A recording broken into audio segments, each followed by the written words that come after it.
Okay. Before we have our quiet time, let's all get on the same page.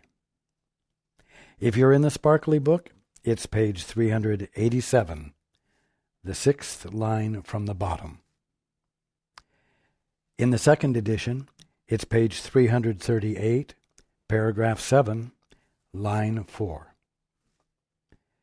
In the first edition, it's page 315, the second full paragraph, the sixth line. In the JCIM, it's page 162, the last line. And if you're reading from the CIMS edition, it's page 326, paragraph 36, the fifth line. Okay. Let's take a few moments to be quiet together.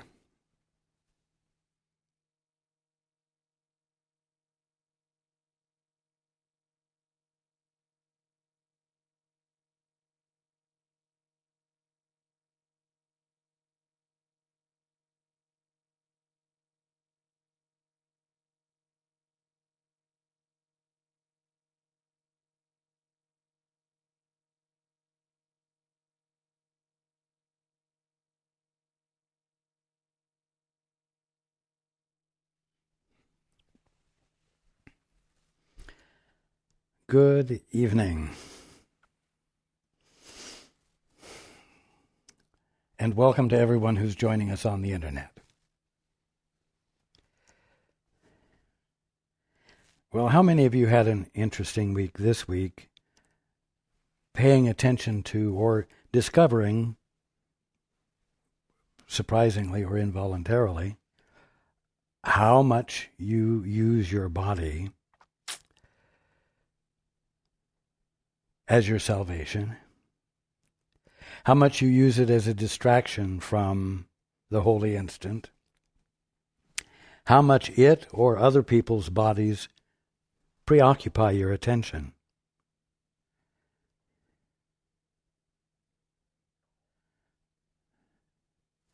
For instance, how many of you noticed that if you are challenged by someone or by a circumstance, and in some way your credibility is called into question, you get excited about it, you get emotional about it, and actually you get physical about it. I mean by that you use your body to demonstrate your distress. You use it to try to coerce the one confronting you or the situation into being different by a display of force, of personal power, that imaginary, fleeting thing that you think you have.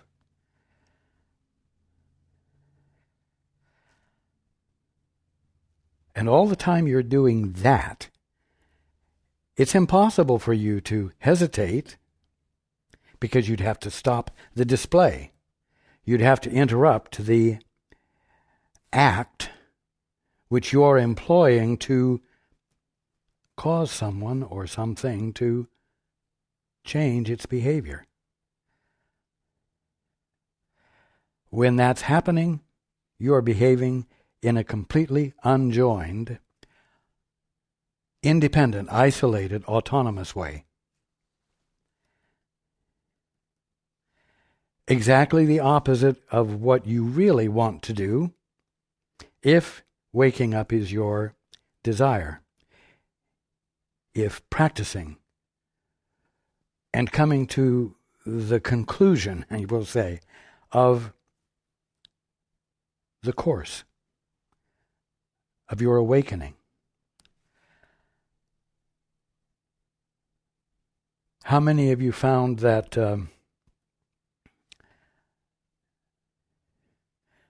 time was not your friend, and you had a deadline, and you scurried around with intensity to get it done by the deadline, and used your body as the means of getting it done quickly,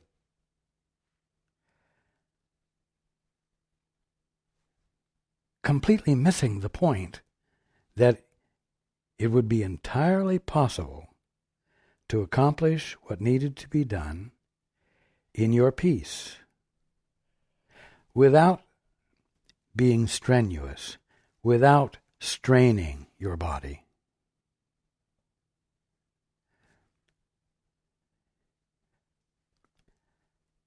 Completely overlooking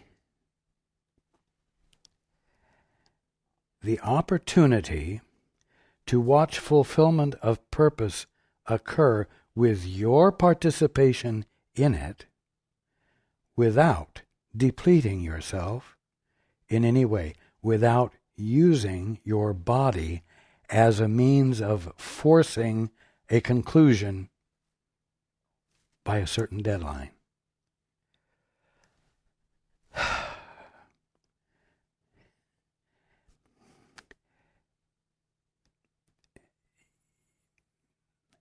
How many of you might have come to the conclusion that you are addicted to your body and the use you can put it to?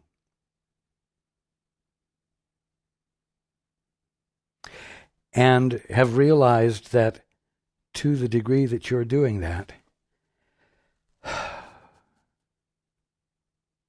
you're delaying healing, you're delaying divine realization, you're delaying the experience of your holiness,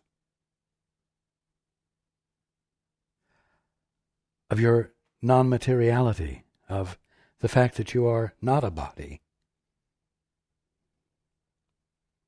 Even though there is the visibility and tangibility of creation, you are not the visibility and tangibility.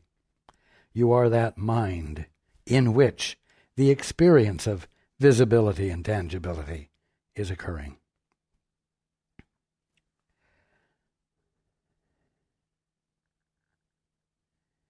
Now I'm going to back up to the last sentence of the previous paragraph,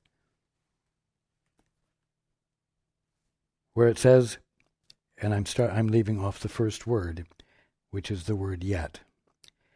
Peace will never come from the illusion of love, but only from its reality. And what's the illusion of love? The special relationship, which is more correctly called the special hate relationship. So peace will never come from the illusion of love, but only from its reality, the reality of love. Recognize this, for it is true, and truth must be recognized if it is to be distinguished from illusion. The special love relationship is an attempt to bring love into fear and make it real in fear. Make it real there, where fear is. Why? So that you might alter fear, so that you might assuage fear, so that you might minimize fear, so that you might numb yourself to fear with the wonderful feelings of love, but without ever getting rid of fear. In fundamental violation of love's condition,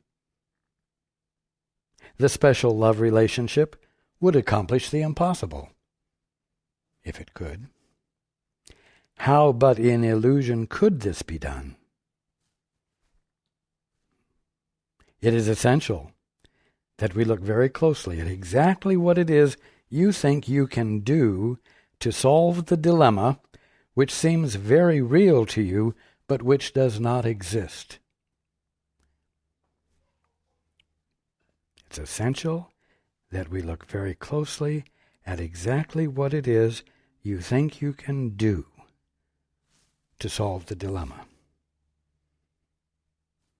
Well, if somebody were to ask you at any given moment, in the middle of any given dilemma, what do you think you can do?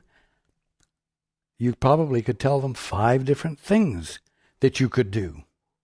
At least 5 different things, all of which would likely be helpful.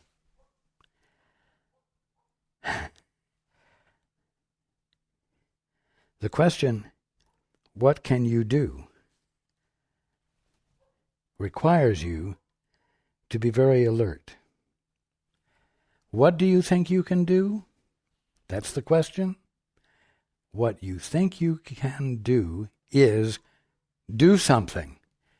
Your problem is not the doing of it. It's not the solving of it doesn't come from the 5 different things you can do, but from the annihilation of the primary idea or belief that you can do something, that you can do anything to solve the problem. Think about that for a moment.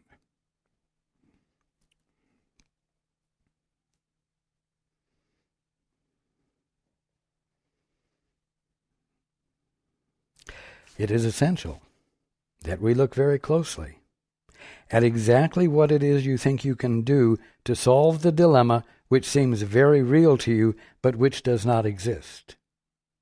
You see, it would be simpler if the question was, or the statement was, it is essential that we look very closely at exactly what it is you think you can do. Period.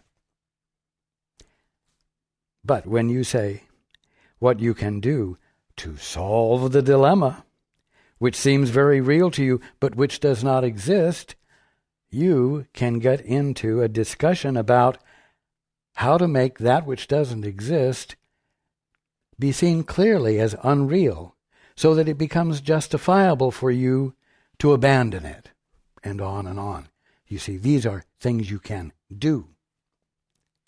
But whether the dilemma seems to be real when it's not is irrelevant to the fact that there is nothing you can do one way or the other. And it's the realization that you, on your own, as an autonomous, independent agent for change, can never do anything because you don't exist that way.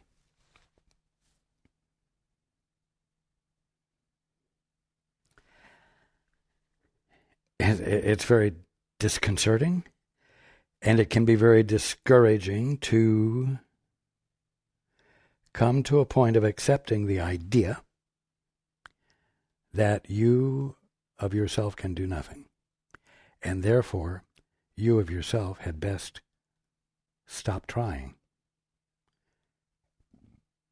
and step into the void. Step into the emptiness of not personally attempting to accomplish anything. And in that quiet, vacant space, ask, Father, what is the truth here? What's really going on here?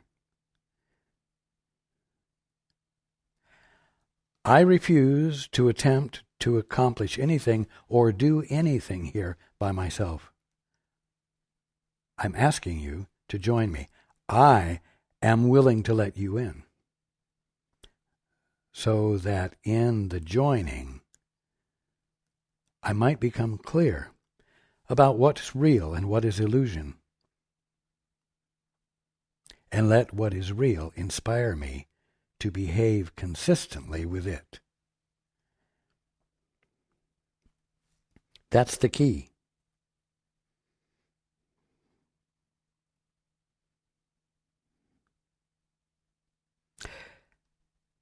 Listen again. It is essential that we look very closely at exactly what it is you think you can do to solve the dilemma which seems very real to you, but which does not exist. You have come very close to truth, and only this stands between you and the bridge that leads you into it. What is it that stands between you and the bridge that leads you into it? the fundamental belief that you are capable of doing something, unjoined, all by yourself, a cappella.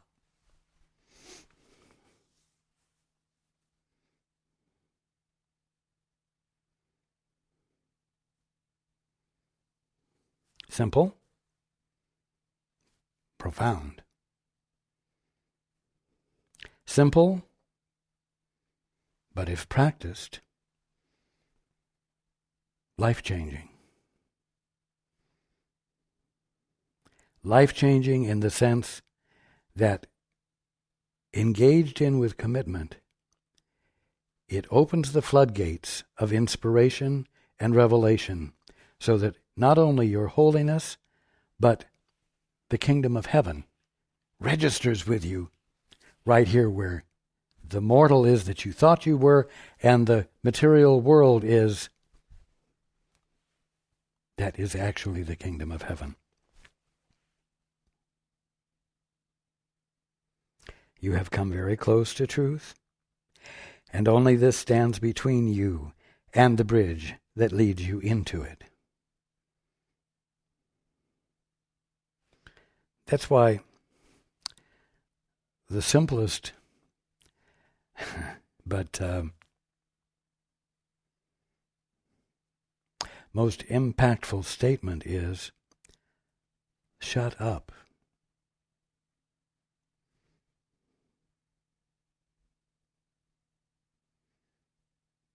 Become still. Be still and know that I am God, God says. Being says. The way things work says. Heaven waits silently, and your creations are holding out their hands to help you cross the bridge and welcome them. For it is they you seek. You've been busy seeking other things, but they are substitutes. For you're coming into, again, your experience of what you are in your wholeness, in your sanity, where you see everything as it is and yourself as you are. You seek but for your own completion. I know, everyone has a feeling of being a stranger in a strange land. They have a feeling of not fitting. You have a feeling of falling short or not quite achieving something that it's your birthright to be experiencing and having and being.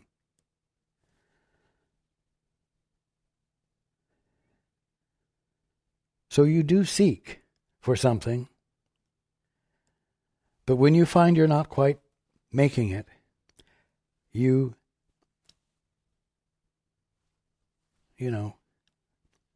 scoop it under the rug, you put it out of sight, and you get about the business of doing things, because doing things give you a sense of purpose. And what is one of the main reasons they give you a sense of purpose? It involves your body, and you feel the force, and you feel the power, and at the end of the day, you're tired, physically tired, and it makes you feel good because you know you have accomplished important things, things which, if they bear the fruit you expect them to bear, will benefit you greatly and prove your credibility and your importance and your success.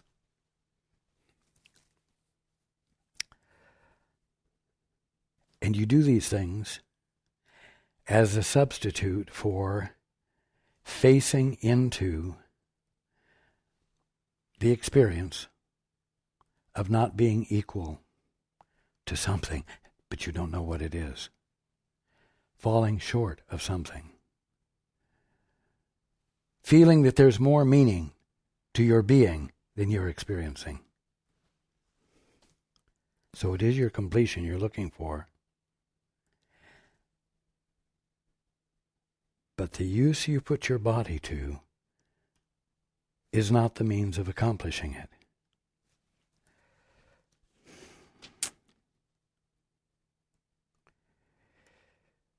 it is essential that we look very closely at exactly what it is you think you can do. And what it is you think you can do is do something. That's the dilemma. That you think you can do something. And that you can do it with your body. Because your body is your identity.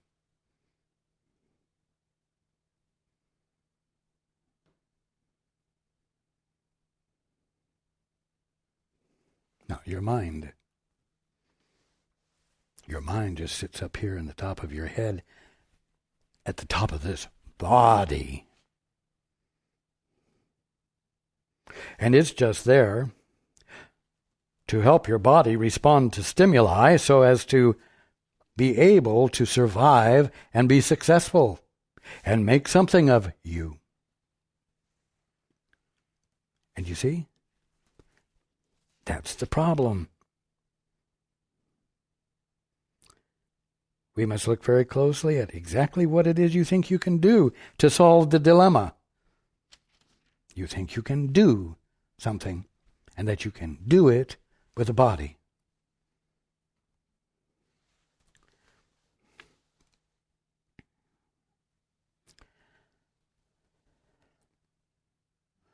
So, is it really your body that you're addicted to?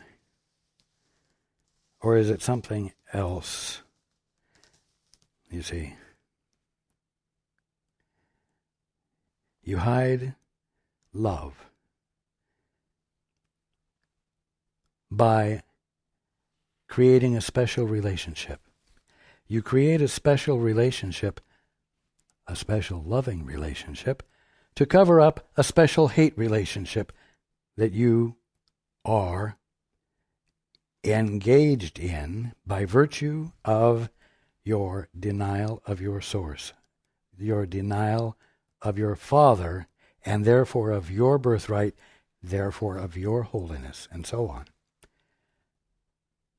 And in this denial of your capital S self, we'll say, that which constitutes your being, you're in a state of incompleteness. You're in a state of unconsciousness of your holiness.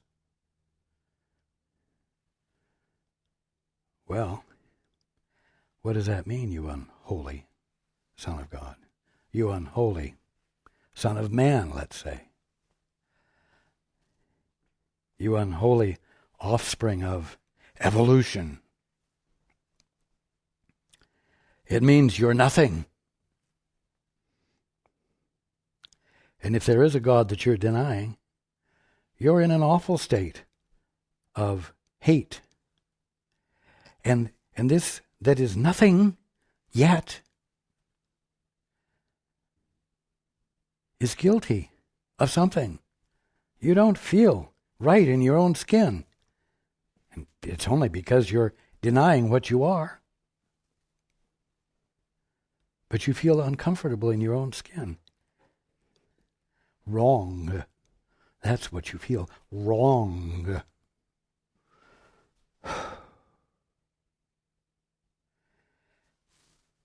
And you can't stand being wrong. It's perfectly understandable that you can't stand being wrong. Because at the bottom line, it's your deep, real sanity telling you that you are attempting to do something that's impossible. That you are engaged in an activity that can't bear fruit. Well, it will be fruitless, therefore useless. Therefore, you're continuing to engage in the activity constitutes wrongness. There's no other way to describe it. And now, instead of taking the hint that your deep sanity is providing, you decide to overcome being wrong. And your goal, the thing you are actually addicted to, is to be right. you are addicted to righteousness. There's a reason for it. Righteousness, practiced diligently, forcefully, with a strong body,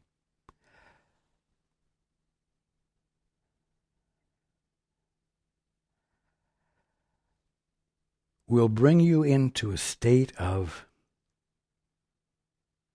validity. It will bring you into a place of being right. It will bring you into a place where it will be obvious, not only to you but to everyone, that you're not wrong. You're addicted to not being wrong, and you are addicted to that which counteracts being wrong. In other words, being right.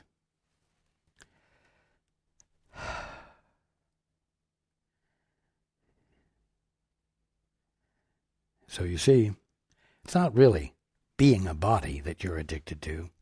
It's not like you incarnated over and over again so that you could just have sex, or so that you could just be a great dancer or a great gymnast or someone who could climb Mount Everest and overcome the elements with their body. No. Why would you do all those things? Why does one do all those things if they're not joined? If they're not inspired by God to do it or to be it? They do it in order to demonstrate and prove rightness, righteousness, being right, not being wrong, so that the ache inside that comes from a feeling of not fitting, of being wrong, will fade into the background. Hopefully will fade into the background because you've actually succeeded in demonstrating that you are truly valid, truly right in your own right. Interesting phrase, right? In your own right. So, you're caught in the tension between right and wrong. And the dealing with the tension between right and wrong is what you call that which gives life purpose and meaning. And as long as you are insisting on operating at the level of polarities, opposites, right and wrong, and overcoming them so that you can prove your worth and your validity, you're stuck.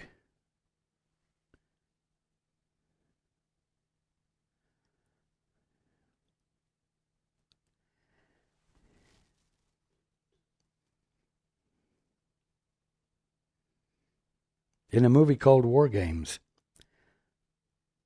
the key sentence was, the only way to win the game is not to play the game at all. The only way to wake up is not to play the game of being an orphan at all. The only way to get out of the strenuousness, what you would call the stimulating, life-giving strenuousness of the tension between right and wrong, is to abandon the struggle.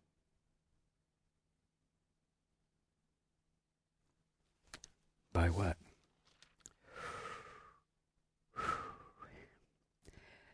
Looking very closely at exactly what it is you think you can do to solve the dilemma which seems very real to you, but which does not exist, and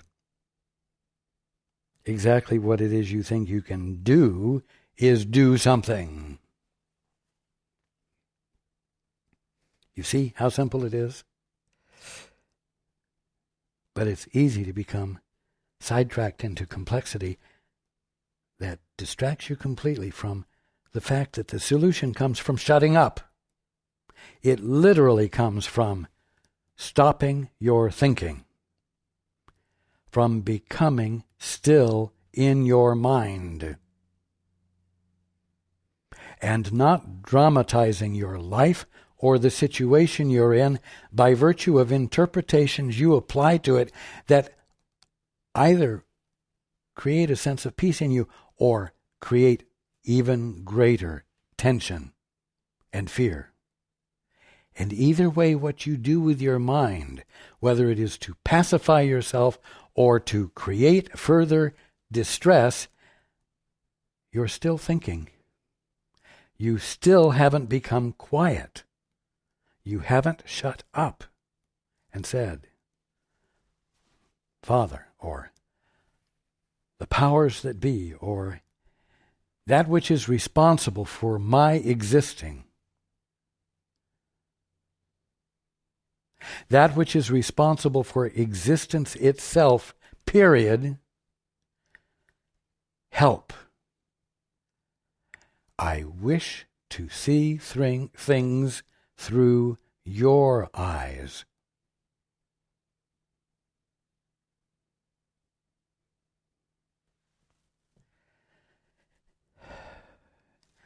I wish, and here's the bottom line, I wish to not be alone for a moment longer.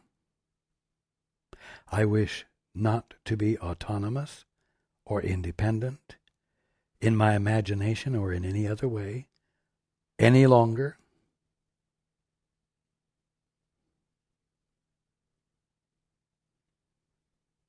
Help.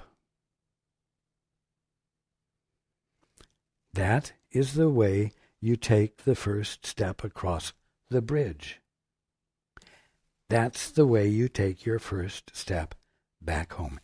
That's literally the way you begin to undo the divorce.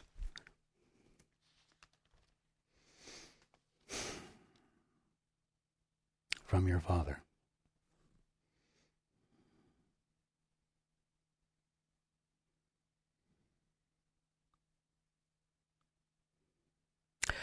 The special love relationship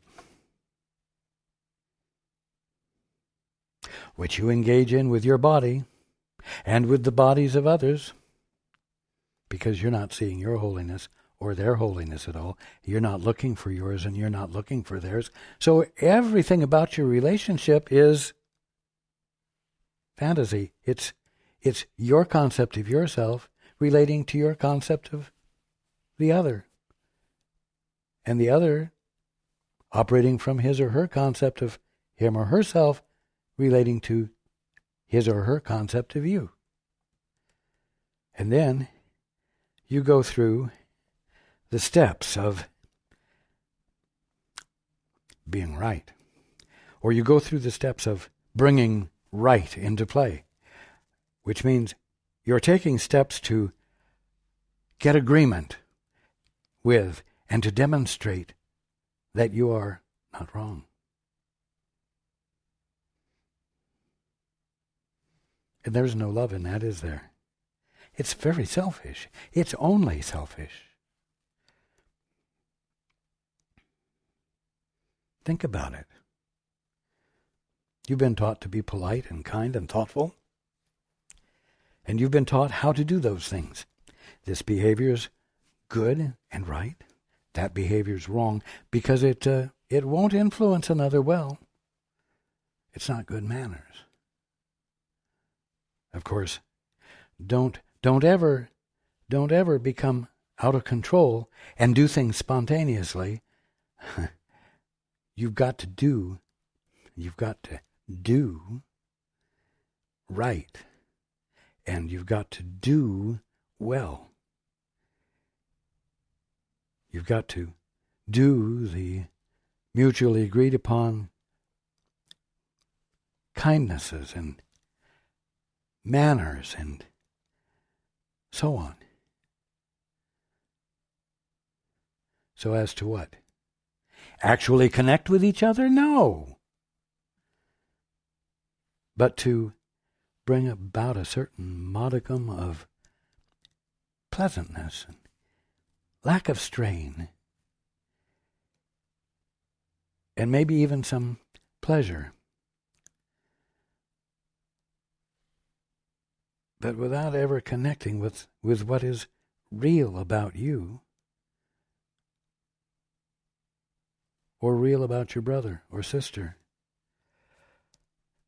because all of you are doing all of this from a state of independence and autonomy. And so you are all independently acting as though there are relationships,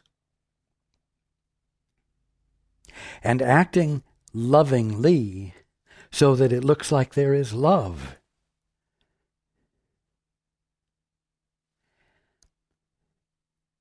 Now here's the key. When you're doing these acts of love, not just sexual, but socially,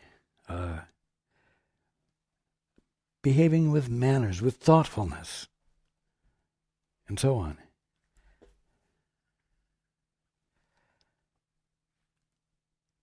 Is there ever the result called healing, instantaneous healing, regeneration of limbs, raising of the dead?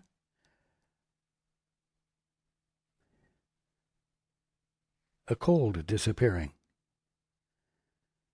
an inflamed kidney becoming uninflamed. I mean, in 3 minutes, or even 2 days or a week, as a result of behaving lovingly, acting out behaviors of love. No. And so, I'm telling you that you have false confidence when you hope for things to be better, when all you're doing is acting out loving behavior that isn't arising out of the influx, the inspiration of love itself. Now, it would be very unfair of me to tell you that everything you're doing from an autonomous, independent standpoint is insane or is not practical, is not loving, but is actually a manifestation of a special hate relationship, without telling you how to get out of it. That would just be depressing news. But I'm telling you this, and telling you that the answer is to stop the independent act, to stop the independent, authoritative behavior, and using the same mind that you think called you to behave the way you're behaving, pay attention not to your own thoughts, not to your history, not to your memories, but pay attention in a place where you've not gone before, meaning the silence, and risk the chance that there is really a God, or there really is the Holy Spirit, which is nothing more than your right mind, held in trust while you're having this experience of independence and a special hate relationship. And stay in that stillness, in that quietness, and listen with the expectation of an answer, because where there is emptiness, there is a natural gravitation of reality to fill it up.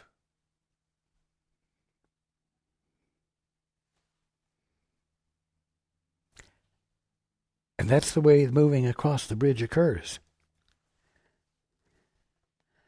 Not because you, with your body, trudged across step by step to the other side of the bridge with the force of your own energy.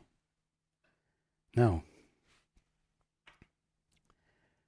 In the silence and the renewal that comes as revelation occurs, as the remembering of the truth of you infills you again, draws you spontaneously into your whole mind, you get help. You get help when all this bravado is let go of, and humility can replace it. As I've said before, to the ego, the coming of humility feels like humiliation, and you have to be willing to let the humiliation be. Because all it's saying is that all of the strength you thought you personally had, and all that you thought you were accomplishing in the name of good, couldn't bring you to good because you were in a state of denying your good by denying who you were, who you are.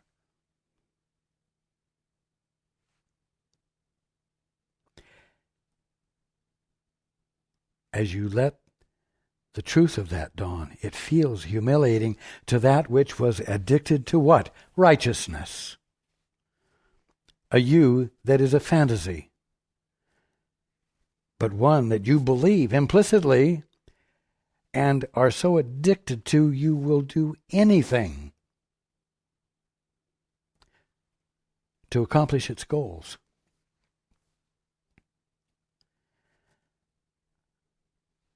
Humility is when there is enough balance in your mind for you to be able to say, I will dare to abandon the use of force. I will dare to stop being a mover and a shaker and making things happen.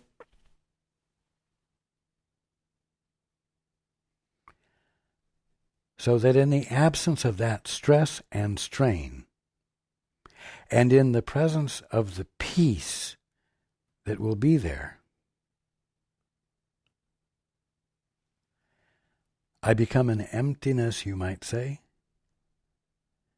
which will naturally be filled by the inpouring of truth, of my Father's love.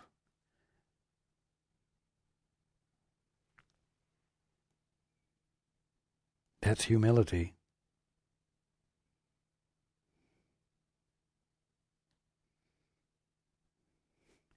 And humility feels whole, utterly unlike what you've been experiencing.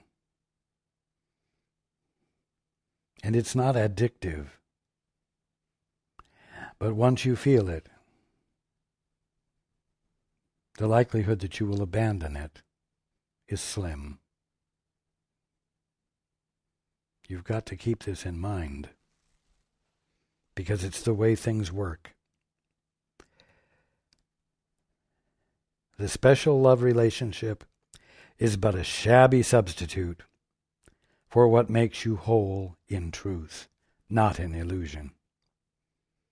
Your relationship with them, your creations, is without guilt. It's a holy relationship with them. And this enables you to look on all your brothers with gratitude, because your creations were created in union with them. You see, you've got to understand that God is the movement of creation. And all of creation stands with God, watching the movement of creation. And all of creation, including you and every one of your brothers, and every lizard, and every spider, and every bird, stands, flies, crawls, paying attention to this movement of creation and acknowledge it together as God moving. And all of creation acknowledging the movement of creation that God is being completes God, if you want to put it that way. And it also completes you.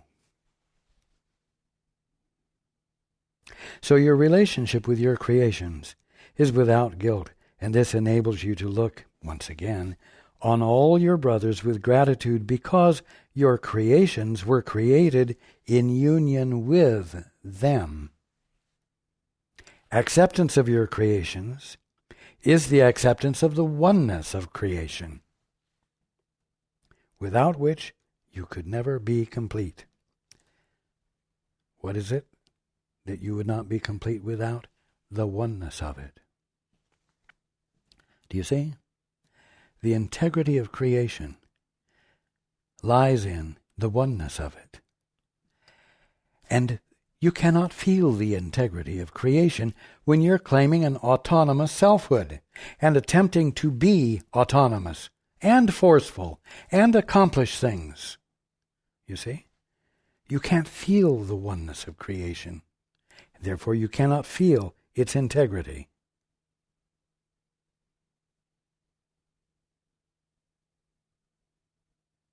Acceptance of your creations is the acceptance of the oneness of creation, without which you could never be complete. No specialness can offer you what God has given, which is everything, and what you are joined with Him in giving. You see, when you're in your right mind, when you've given up being autonomous, you are joined with God in the act of creation by being that which observes what God is being new and recognizing God in it, and therefore recognizing yourself in it and confirming the integrity and unity of all creation. Now, what you need to understand is that the integrity of all creation is a conscious experience that you will have. It won't be you, as it seems to be right now, off in a corner of creation, with most of creation at a great distance from you, observing it and knowing that somehow it's all part of you. And you're part of it. No. When you're in your right mind, you are as conscious of all of creation infinitely as God is. There's a saying, there is no spot where God is not. We could say there is no spot where God is not conscious of that spot, which means you can never get outside of God, and you can never be outside of His conscious awareness of you. That idea you like. But I want you to understand that because of the oneness of creation, it's your birthright to be experiencing the fact that there is no spot where your mind is not. And there is no spot where you are not conscious of that spot in all of the universe.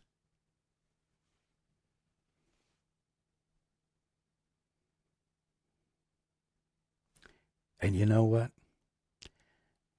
It won't be a stress or a strain to be infinitely conscious. And it won't wear you out to be infinitely conscious. And you will not ask to be able to sleep or get a rest from all of it.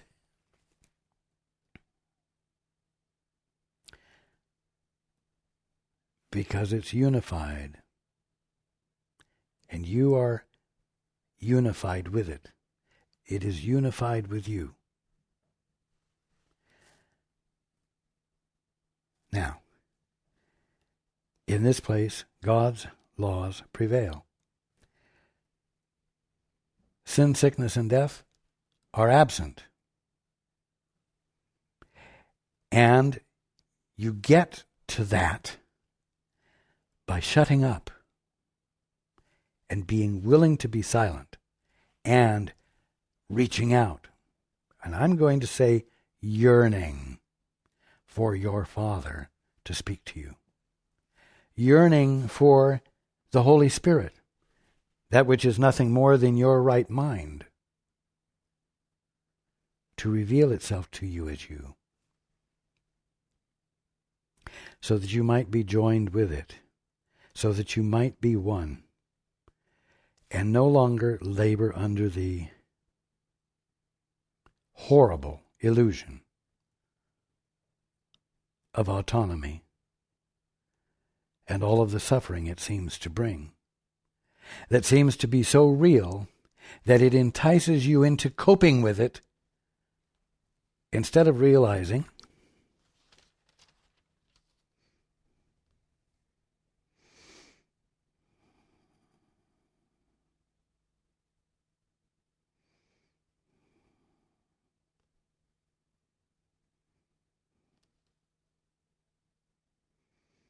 that you must look very closely at exactly what it is you think you can do to solve the dilemma. And remember that what you think you can do is do something. So that you abandon the knee-jerk response to do.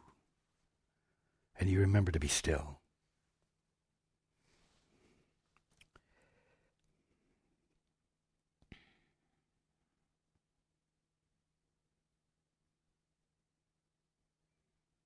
Across the bridge is your completion. For you will be wholly in God, willing for nothing special, but only to be wholly like unto Him, completing Him by your completion. You see? When you say, I'm not an orphan anymore, I have a Father. You complete yourself because you allow for the return of your birthright, because you know who you are. And you bring completion to the Father, because He's not waiting for His son or daughter to remember that they're not orphans. You see? Completion. All the way around. Harmony that is eternal. Joy that at the moment is unfathomable, but it's your birthright to be experiencing. You know what? A lot of this can only be words for you at the moment. But I will tell you something. They will become an experience when you are willing to acknowledge that you cannot do anything to solve the problems. And that the biggest problem you have is the belief that you can do something, and it's a problem because it distracts you from shutting up, which is the way out of the dilemma, the way out of the tension between wrong and right, and the addiction to righteousness, and the misuse of the body to carry out a special love relationship that's meant to cover up the special hate relationship that amounts to the simple fact that you said, Father, I'd rather see things my way. Father, I'd rather do things my way.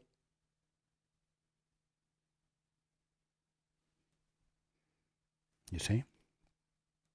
And abandoning the relationship, if only in the imagination.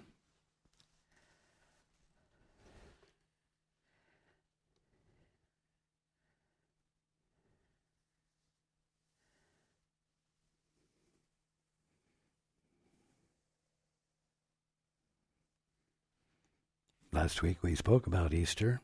We spoke about all of this being part of your Easter story, if I may put it that way.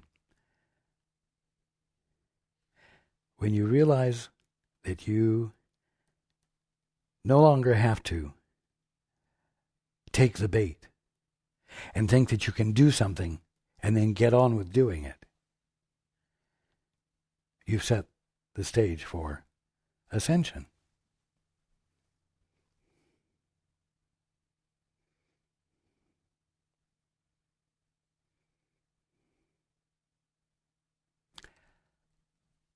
I love you. I love you. I love you. I love you. And you. And everyone who has joined us. And I look forward to being with you next time.